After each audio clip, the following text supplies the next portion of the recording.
Understanding, be seated. Hello, dear learners. Today, we'll dive deep into a common English phrase, be seated.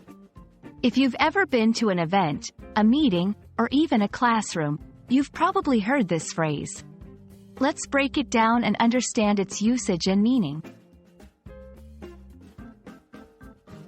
The phrase, be seated, is quite straightforward.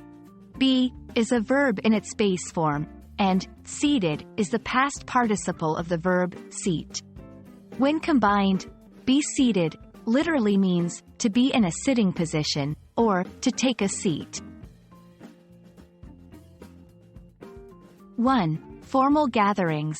At formal events or ceremonies, organizers or hosts might use this phrase to politely ask the attendees to sit down. Example, ladies and gentlemen, please be seated. The program will begin shortly. 2. Restaurants. When you arrive at a restaurant, a waiter or hostess might use this phrase to indicate they are ready to show you to your table. Example, your table is ready. Please, be seated.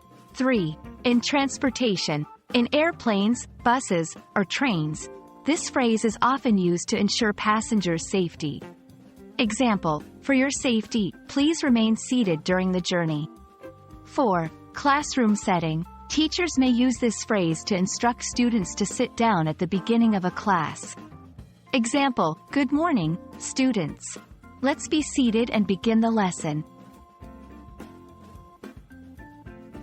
Understanding synonyms can provide a richer understanding of a phrase.